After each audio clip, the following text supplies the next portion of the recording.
जय हिंद फ्रेंड, हिंदी और प्राइड में आप सभी का स्वागत है। फ्रेंड्स, यहाँ पे देखिए उपन्यास साहित्य से रिलेटेड जो पिछले वर्षों में क्वेश्चन पूछे गए हैं, उनकी सीरीज को लेकर चल रहे हैं और डेली आपको ये वीडियो मिलेगा आगामी जितने भी एग्जाम हैं उनको ध्यान में रखते हुए, ताकि हर एक विधाओं से जितने भी क्वेश्चन आए हैं उन पे आप अच्छी प्रैक्टिस कर ले, पुनः वो क्वेश्चन गलत ना हो। तो क्रमशः आप ये भी सीरीज फॉलो करते रहे और निबंध साहित्य का जो क्वेश्चन का चल रहा प्रश्नोत्तरी वो भी करते रहे। साथ ही साथ जो प्लेलिस्ट असिस्टेंट प्रोफेसर के फुल जो पेपर विथ एक्सप्लेनेशन बनाया है उसको भी देखते रहे।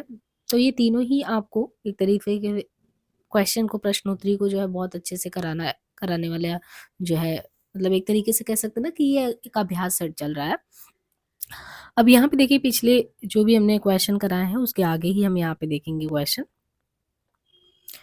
और इसको सिर्फ आप क्वेश्चन के उस पे ना ले, क्योंकि इसके एक्सप्लेनेशन में इस तरीके से किया जाता है कि ताकि आपको फैक्ट बहुत अच्छे से याद हो और वहां से गलती ना करे जहां से गलती करना मतलब रेस में पीछे होना। तो यहाँ पे देखिए क्वेश्चन था,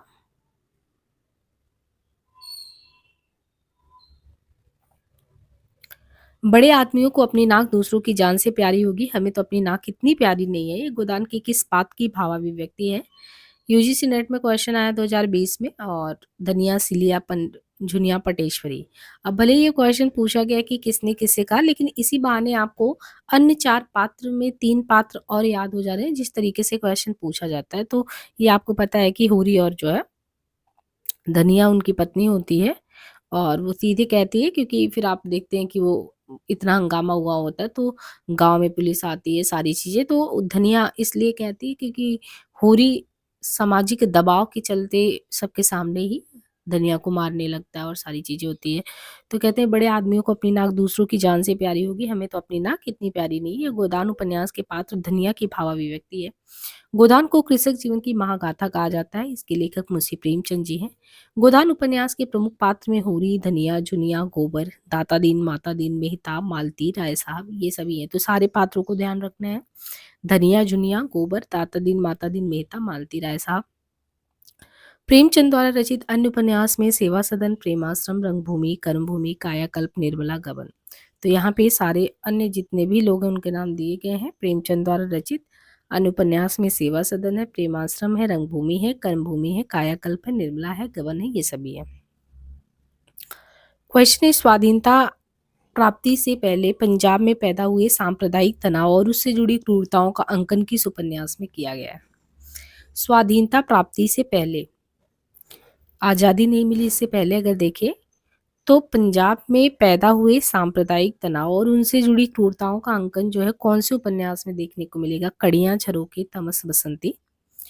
तो आज़ादी से पहले जो पंजाब में पैदा हुआ सांप्रदायिक तनाव था, उससे जुड़ी जो क्रूरताएं थी, उसका अंकन अगर देखें ना तो ये जो उपन्यास है और आपके सिलेबस में भी लगा हुआ है, ये है तमस उपन्यास। भीष्म साहनी जी का तमस सांप्रदायिक तनाव और उससे जुड़ी क्रूरताओं को बहुत ही अच्छे से इन्होंने अपने उपन्यास में स्थान दिया है। और ये तमस जो है 1973 में उपन्यास जो लिखा गया। इसके अलावा इनके द्वारा भीष्म साहनी के ही द्वारा जैसे तमस लिखा गया, ऐसे ही झरोखे, कड़ियां, कुंतो, मैया दास की माड़ी भी कई बार एग्जाम में पूछा जा चुका है। नीलू, नीलिमा, नीलोफर। तो मैया दास की माड़ी, नीलू, नीलिमा, नीलोफर, झरोखे, कड़ियां, कुंतो, ये अन्य रचनाएं हैं। प्रकाशन वर्ष के अनुसार निम्नलिखित उपन्यासों का सही अनुक्रम लगाना है। प्रकाशन वर्ष के अनुसार मानस का हंस, राग दरबारी, झूठा सच, जिंदगीनामा। प्रकाशन वर्ष के अनुसार अगर इसे लगाएंगे ना तो सही अनुक्रम क्या होगा? मानस का हंस, राग दरबारी, झूठा सच, जिंदगीनामा का। अब इसमें ये है कि आपको या तो तुरंत देखते ही जैसे 1968 डेट याद आ जाए, 1979 याद आ जाए, 58-60 याद आ जाए, 1972 याद आ जाए। एक तो तरीका ये है कि आपके सिलेबस में अगर 13 के 13 जो भी उपन्यास लगे हुए हैं, कराया भी गया है चैनल में जिंदगीनामा को छोड़ के, तो जितने भी आपके 5 से 10 यूनिट में लगी हैं रचनाएं, उन रचनाओं का क्रम, सन, ये सारी चीजें फ्रिक्वेंट पूछी जाती हैं, उनको आप किसी भी तरीके से याद कर लें तो आप तुरंत लगा लेंगे। तो ये चीज है, अभी हमने जस्ट आपको बोला कैसे। प्रकाशन वर्ष के अनुसार अगर ये लगाएंगे आप तो झूठा सच जो यशपाल जी का है, 2 पार्ट में ये आता है, वतन और देश, देश का भविष्य नाम से, 1958 और 60। राग दरबारी श्रीलाल शुक्ल, राग दरबारी श्रीलाल शुक्ल का 1968, मानस का हंस नागर जी 1972, जिंदगी नामक कृष्णा सोबती 1979।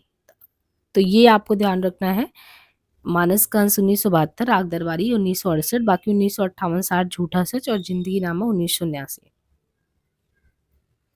निम्नलिखित में से कौन से उपन्यास अमृतलाल नागर द्वारा रचित नहीं है? सीमाएं टूटती हैं, एकदा नैमी सारण्य, शतरंज के मोहरे, कथा कहो उर्वशी। तो कौन से ऐसे उपन्यास है जो अमृतलाल नागर द्वारा रचित नहीं है? सीमाएं टूटती हैं, एकदा नैमी सारण्य, शतरंज के मोहरे, कथा कहो उर्वशी। तो इसमें पूछा गया ना कि कौन सा ऐसा है जो नागर जी द्वारा नहीं है, इसका मतलब तो नागर जी द्वारा ही है। एक जो आपको बताना है, एक दो इसमें जो नहीं है उनके द्वारा। तो यहाँ पे आपको पहचान के और यूजीसी नेट में आया हुआ है अमृतलाल नागर जी का मानस का हंस, तो पाठ्यक्रम में लगा हुआ है यूजीसी नेट के उपन्यास विधा में।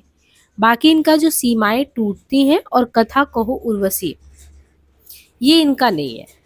ये उपन्यास राग दरबारी जो 1968 में श्रीलाल शुक्ल जी ने लिखा है, तथा कथा कहो उर्वशी उपन्यास के लेखक देवेंद्र। तो यहाँ पे सीमाएं टूटती हैं उपन्यास के लेखक है श्रीलाल शुक्ल। वैसे भी राग दरबारी लिख के राजनीतिक सीमा को क्रॉस ही किया है ना, ऐसा दिखाते पूरे परिदृश्य को। तो सीमाएं टूटती हैं ये श्रीलाल शुक्ल जी के द्वारा हो गया। कथा कहो उर्वशी उपन्यास के लेखक हो गए देवेंद्र सत्यार्थी। कथा कहो उर्वशी, ये उर्वशी दिनकर वाला काव्य नहीं जो आपके पाठ्यक्रम में लगा है, यहाँ पे कथा कहो उर्वशी। इनके अलावा सीमाएं टूटती हैं श्रीलाल शुक्ल। अमृतलाल नागर द्वारा रचित उपन्यास में देखिए अन्य उपन्यासों में एकदा नैमी सारण्य, शतरंज की मोहरे, अमृत और विष, सात घूंघट वाला मुखड़ा, मानस का हंस, नाचो बहुत गोपाल, खंजन नैन। तो ये उपन्यासों में देख दिया, एकदा नैमी सारण्य, शतरंज की मोहरे, अमृत और विष, सात घूंघट वाला मुखड़ा, मानस का हंस, नाचो बहुत गोपाल, खंजन नैन। अज्ञेय के उपन्यासों के पात्र में देखें तो राधिका, भुवन, सरस्वती, प्रशांत। नीचे दिए गए विकल्पों में से सही उत्तर का चयन करना है। अज्ञेय के उपन्यासों के पात्र में कौन कौन है? राधिका, भुवन, सरस्वती, प्रशांत। तो यहाँ पे अज्ञेय के उपन्यास के संबंध में ये पूछा गया है। अब अज्ञेय के उपन्यास अगर आपने पढ़े होंगे तो आपको पता होगा कि कौन कौन से पात्र आते हैं। सीधे आपसे ये नहीं कहा ना कि आपको बताना है शेखर एक जीवनी से, अब चाहे वो नदी के द्वीप हो, अपने अपने अजनबी हो, कहीं से भी पूछा है। इसलिए आप इनके उपन्यासों को पढ़े होंगे तो बता पाएंगे कि उसमें कौन कौन से पात्र हैं। तो अज्ञेय के उपन्यासों के प्रमुख पात्र भुवन और सरस्वती। अज्ञेय के 3 प्रमुख उपन्यास और उनके पात्र हैं शेखर एक जीवनी 2 भाग, शेखर, सरस्वती, शारदा, शशि। तो शेखर एक जीवनी में शेखर तो है ही, शेखर के अलावा सरस्वती, शारदा, शशि, ये सभी पात्र हो गए, शेखर, सरस्वती, शारदा और शशि। नदी के द्वीप में भुवन, रेखा, गौरा, चंद्रमाधव। तो शेखर एक जूनी 2 भाग, शेखर, सरस्वती, शारदा, शशि। नदी के द्वीप में भुवन है, रेखा है, गौरा है, चंद्रमाधव है। अपने अपने अजनबी में, क्योंकि इनके तीनों ही बहुत प्रसिद्ध उपन्यास हैं, तो भुवन, रेखा, गौरा, चंद्रमाधव, इनके द्वारा जो नदी का द्वीप है बहुत बढ़िया इनका उपन्यास है। लेकिन इनके पात्रों को ध्यान रखिएगा, इसमें भुवन, रेखा, गौरा और चंद्रमाधव है। और अपने अपने अजनबी में सेल्मा और अयोके हैं। निम्नलिखित में से जो मैला आंचल है, मैला आंचल उपन्यास के पात्र कौन कौन से हैं? कमला, सहना नवाज, सहदेव मिसिर, बलभद्र नारायण। तो इसमें से जो मैला आंचल उपन्यास है, मैला आंचल उपन्यास के पात्र कौन है? कमला है, सहना नवाज है, सहदेव मिसिर है, बलभद्र नारायण है। देखिए नीचे दिए गए विकल्पों में से सही उत्तर का अगर चयन करेंगे तो कमला और सहदेव मिसिर जो है, कमला और सहदेव मिसिर मैला आंचल उपन्यास के पात्र हैं। सामान्यतः गौड़ पात्रों पे उतना ध्यान नहीं दिया जाता है, लेकिन कमला और सहदेव मैला आंचल उपन्यास के पात्र हैं। मैला आंचल उपन्यास के अन्य पात्र में बालदेव, बावन दास, कालीचरण, लक्ष्मी। अब यहाँ पे अन्य देखिए, मैला आंचल उपन्यास के अन्य पात्रों में बालदेव भी हैं, बावन दास भी हैं, कमला, सहदेव मिसिर है ही, कालीचरण भी है, लक्ष्मी, कमली, राम खिलावन, रामदास, शेवादास, राम कृपाल सिंह, डॉक्टर प्रशांत, तहसीलदार, वासुदेव। तो ये सभी हैं बालदेव, बावन, काली, लक्ष्मी कमली, रामखिलावन, रामदास, सेवादास, रामकृपाल, डॉक्टर प्रशांत, तहसीलदार वासुदेव। मैला आंचल 1954 ईस्वी में उपन्यास के लेखक कौन है? रेणु है। ये एक तरीके से आंचलिक उपन्यास है। यशपाल कृत झूठा सच उपन्यास के केंद्रीय विषय कौन से हैं? विभाजन की त्रासदी, नारी की व्यवस्था और शोषण, सांप्रदायिक दंगों की भयावता, भारत छोड़ो आंदोलन। तो यशपाल के द्वारा जो झूठा सच उपन्यास लिखा गया उसके केंद्रीय विषय क्या है? किस चीज को ध्यान में रख के झूठा सच लिखा गया? विभाजन की त्रासदी, नारी की व्यवस्था और शोषण को, या सांप्रदायिक जो दंगे हैं उनकी भयावता को, या भारत छोड़ो आंदोलन को? तो मूलतः अगर देखें तो इसकी विषय वस्तु में सांप्रदायिक दंगे जैसे तमस में दिखाया गया वो तो इसमें भी है, और विभाजन की त्रासदी। तो यशपाल जी ने जो झूठा सच उपन्यास लिखा उसका केंद्रीय विषय देखें तो सांप्रदायिक दंगों की भयावता। यशपाल के द्वारा जो झूठा सच उपन्यास है उसके केंद्रीय विषय में सांप्रदायिक जो दंगे हैं उनकी भयावता तथा विभाजन की त्रासदी। यशपाल द्वारा झूठा सच केंद्रीय सांप्रदायिक दंगों की भयावता तथा विभाजन की त्रासदी। झूठा सच दो भागों में प्रकाशित उपन्यास है। प्रथम भाग 1958 में वतन और देश नाम से तथा दूसरा 1960 में। तो यशपाल झूठा सच केंद्रीय, उसमें सांप्रदायिक दंगों की भयावता विभाजन की त्रासदी दो भाग में है, 58 में और 60 में। पहला हमने बताया कि प्रथम भाग 1958 वतन और देश, दूसरा जो है देश का भविष्य। यशपाल प्रगतिवादी या मार्क्सवादी विचारधारा के उपन्यासकार हैं और इनके प्रमुख उपन्यास में देखें तो दादा कॉमरेड 1941, देशद्रोही 1943, दिव्या 1945, पार्टी कॉमरेड 46, मनुष्य के रूप 1949। तो दादा कॉमरेड 41 में, देशद्रोही 43 में, दिव्या 45 में, पार्टी कॉमरेड 46 में, मनुष्य के रूप 1949 में। प्रकाशन वर्ष के अनुसार निम्नलिखित उपन्यासों का अगर देखें सही अनुक्रम क्या है? शेखर एक जीवनी, तमस, मैला आंचल, बाड़भट्ट की आत्मकथा। नीचे दिए गए विकल्पों में से सही उत्तर का चयन करना है। प्रकाशन वर्ष के अनुसार देखें तो सही अनुक्रम क्या है? शेखर एक जीवनी, बाड़भट्ट की आत्मकथा, तमस, मैला आंचल, इनका क्या है क्रम? अब यहाँ पे देखिए सारे उपन्यास आपके यूजीसी नेट में लगे हैं और इनका समय अगर आपको पता होगा तो आप लगा लेंगे कि शेखर एक जीवनी कब है, मैला आंचल का 54 है, तमस का क्या है, बाड़भट्ट की 46, ये क्रम पता होना चाहिए। तो शेखर एक जीवनी तो इनका दो पार्ट में, जैसे 40 में और 44 में दोनों में आया। 40 में भाग 1 आया और 44 में भाग 2 आया, शेखर एक जीवनी अंग्रेजी का। और बाड़भट्ट की आत्मकथा हजारी प्रसाद द्विवेदी का तो 1946 में, मैला आंचल रेणु जी का 1954 में, और तमस का समय क्या है? 1973। तो शेखर एक जीवनी 40 और 44, बाड़भट्ट की आत्मकथा 46, मैला आंचल 54, तमस जो है भीष्मसानी 73। निम्नलिखित में से किस उपन्यास में ईस्ट इंडिया कंपनी द्वारा भारत के आर्थिक शोषण और लूट का यथार्थ चित्रण है? किस उपन्यास में ईस्ट इंडिया कंपनी द्वारा भारत के आर्थिक शोषण और लूट का चित्रण है? परीक्षा गुरु, श्यामा स्वप्न, नूतन ब्रह्मचारी, वामा शिक्षक। आप देखते हैं कि 4 दोस्तों में से 3 दोस्त मिलके किस तरीके से लूट खसोट करते हैं। परीक्षा गुरु जो लिखा गया है लाला श्रीनिवास दास जी द्वारा, तो इसी को विषय वस्तु बना के जो उपन्यास है परीक्षा गुरु, उसमें ईस्ट इंडिया कंपनी द्वारा जो भारत का आर्थिक शोषण और लूट है उसी का यथार्थ चित्रण है। परीक्षा गुरु 1882 ईस्वी उपन्यास के लेखक श्रीनिवास दास हैं और शुक्ल ने परीक्षा गुरु को अंग्रेजी की ढंग का हिंदी का पहला उपन्यास भी माना है। आचार्य हजारी प्रसाद द्विवेदी जो थे ये उच्च कोटि के समीक्षक थे, साथ ही उन्होंने एक उत्तम उपन्यास भी लिखा, उसका नाम क्या था? इंदुलेखा, कल्पना का आनंद, परीक्षा गुरु, बाड़भट्ट की आत्मकथा। तो आचार्य हजारी प्रसाद द्विवेदी क्या थे? उच्च कोटि के समीक्षक थे, साथ ही उन्होंने एक उत्तम उपन्यास भी लिखा। तो हजारी प्रसाद जी का जो लगा हुआ है बाड़भट्ट की आत्मकथा सिलेबस में लगा है, तो आचार्य हजारी प्रसाद द्विवेदी एक ऐतिहासिक, सांस्कृतिक, चेतना संपन्न मानवतावादी आलोचक हैं। पहली चीज, एक ऐतिहासिक, सांस्कृतिक, चेतना संपन्न मानवतावादी आलोचक हैं। बाड़भट्ट की आत्मकथा 1946 ईस्वी इनका प्रसिद्ध ऐतिहासिक उपन्यास है। इसकी कथा जो है प्राचीन कवि बाड़भट्ट और हर्षकालीन समाज पर केंद्रित है। बाड़भट्ट, भट्टिनी और निपुणिका इस उपन्यास के प्रमुख पात्र हैं। तो कौन कौन? बाड़भट्ट, भट्टिनी और निपुणिका इस उपन्यास के प्रमुख पात्र हैं। चारुचंद्र लेख 1963 ईस्वी, पुनर्नवा 1973 ईस्वी तथा अनाम दास का पोथा 1976 ईस्वी इनकी अन्य औपन्यासिक कृतियां हैं। तो आचार्य हजारी प्रसाद द्विवेदी एक ऐतिहासिक, सांस्कृतिक, चेतना संपन्न मानवतावादी आलोचक, बाणभट्ट की आत्मकथा 46 इनका प्रसिद्ध ऐतिहासिक उपन्यास। इनकी कथा प्राचीन कवि बाणभट्ट और हर्षकालीन समाज पर केंद्रित है। बाकी बाणभट्ट, भट्टनी और निपुण का क्या है उपन्यास के प्रमुख पात्र।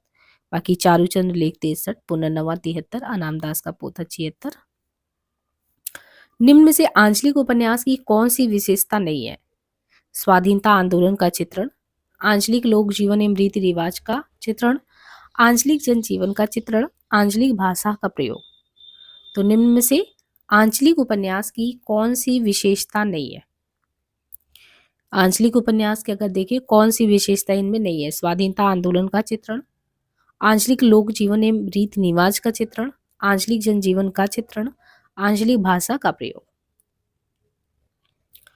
देखिए, स्वाधीनता आंदोलन का चित्रण का जो संबंध है वो आंचलिक उपन्यासों से नहीं है। आंचलिक उपन्यासों की कथा वस्तु एक अंचल विशेष पर केंद्रित होती है, जबकि जो आंचलिक जनजीवन है तो आंचलिक जनजीवन, भाषा और रीति रिवाजों को आंचलिक उपन्यास के केंद्र में रखा जाता है। आवारा मसीहा के लेखक का नाम क्या है? बालमुकुंद गुप्त, प्रेमचंद जी, बेनीपुरी, विष्णु प्रभाकर। तो आवारा मसीहा जो है इनके लेखक का नाम क्या है? आवारा मसीहा के बालमुकुंद गुप्त, प्रेमचंद जी, रामवृक्ष बेनीपुरी, विष्णु प्रभाकर। आवारा मसीहा जो है 1974 ईस्वी में बांग्ला की सुप्रसिद्ध उपन्यासकार शरत चंद्र चट्टोपाध्याय की जीवनी परक उपन्यास है। इसके लेखक विष्णु जी हैं। हिंदी के पहले जीवनीकार गोपाल शर्मा शास्त्री माने जाते हैं।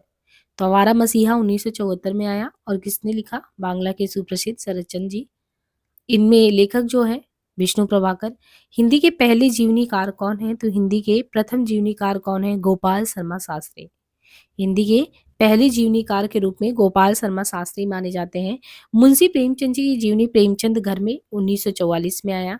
शिवरानी देवी ने कलम का सिपाही 1962 नाम से, अमृत राय ने, तो अलग अलग लोगों ने, जैसे आवारा मसीहा जीवनी लिखा गया तो शरत चंद्र जी पे लिखा गया और विष्णु जी ने लिखा, 14 वर्ष लगे लेकिन लिखा उन्होंने। ऐसे हिंदी के पहले जीवनीकार है कौन? गोपाल शर्मा शास्त्री जी। मुंशी प्रेमचंद जी की जीवनी जो है प्रेमचंद घर में 1944 ईस्वी। शिवरानी देवी ने कलम का सिपाही, तो एक तो मुंशी प्रेमचंद जी की जीवनी प्रेमचंद घर में है 1944 में लिखा गया।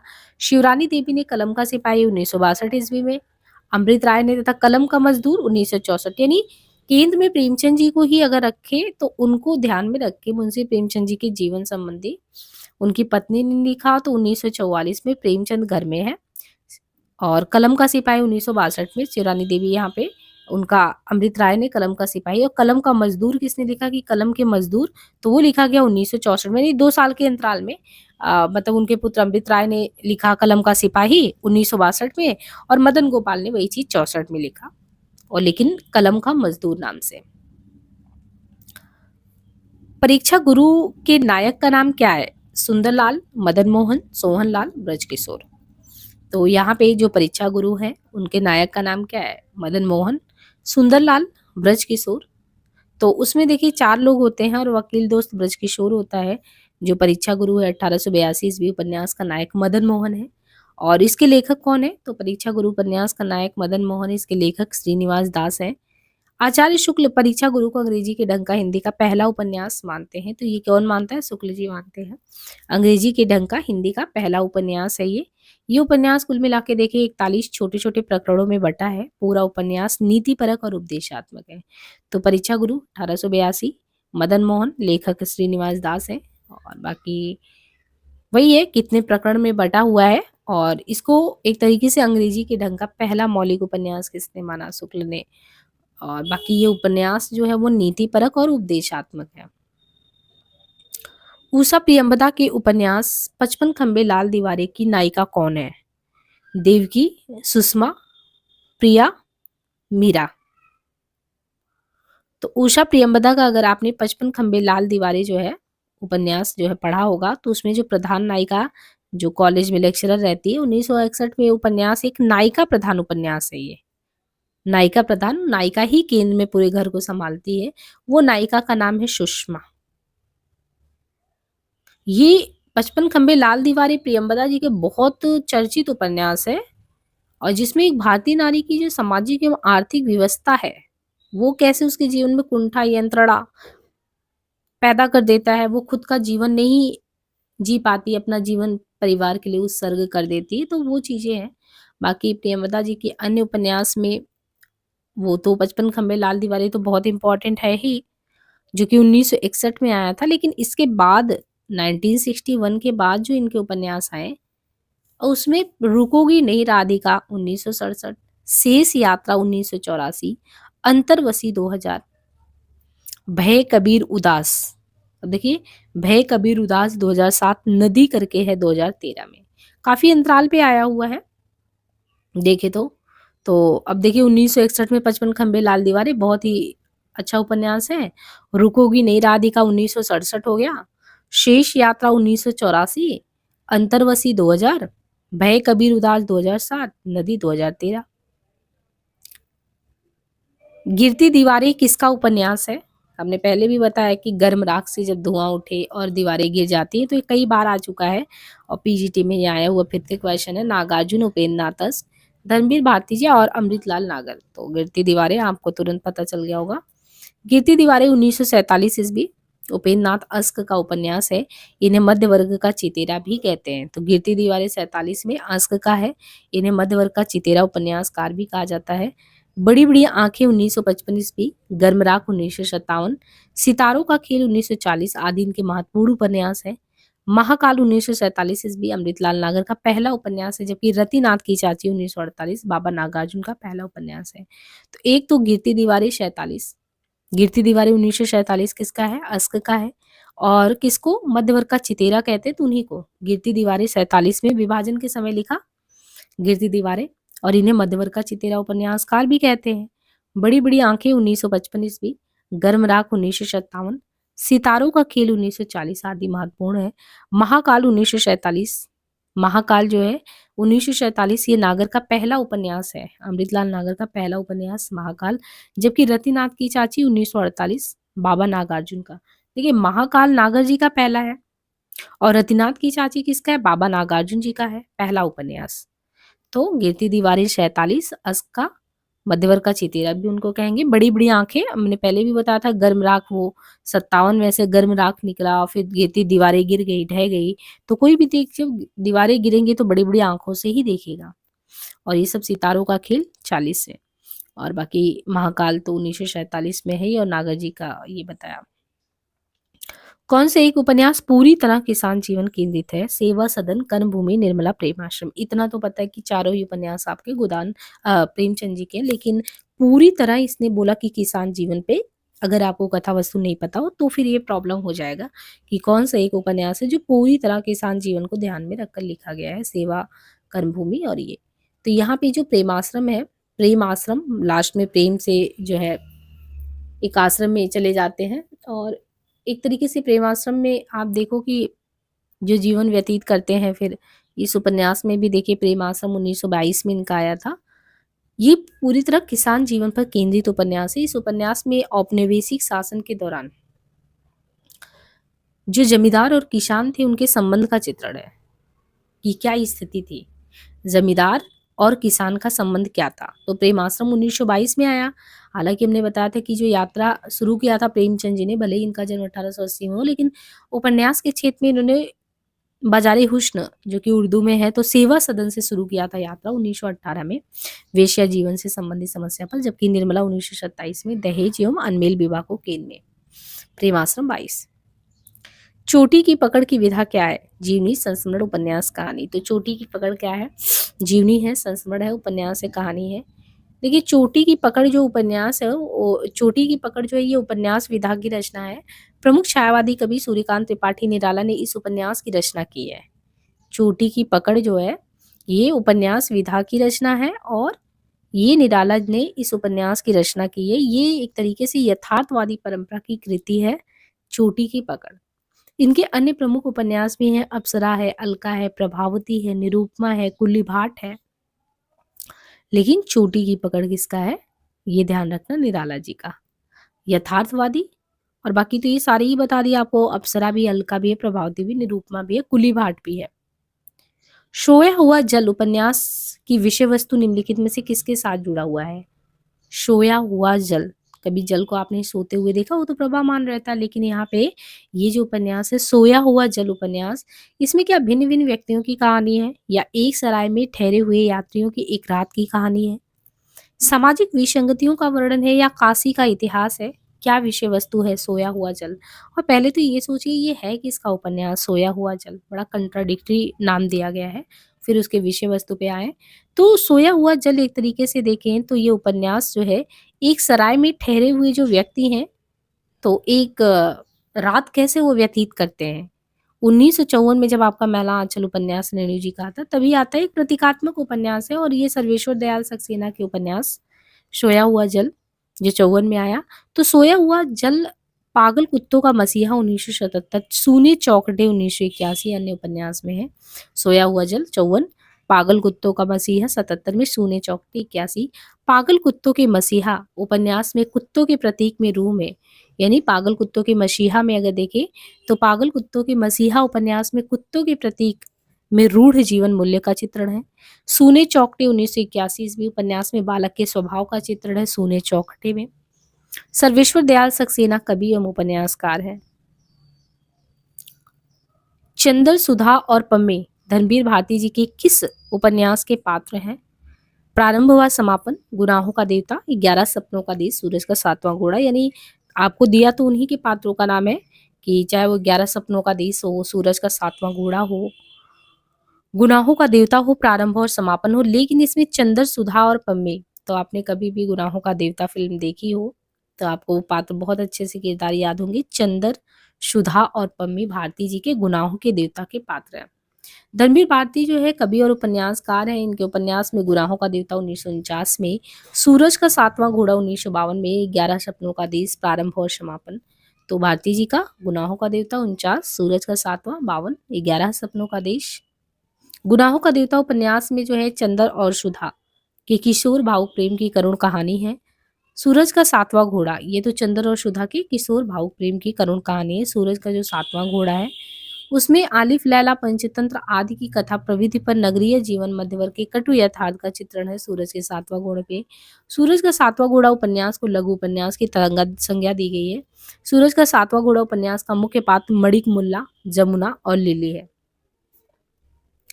1921 में असहयोग आंदोलन के दौरान सरकारी नौकरी से त्यागपत्र देने के बाद कौन से रचनाकार पूरी तरह से साहित्य सृजन में लग गए?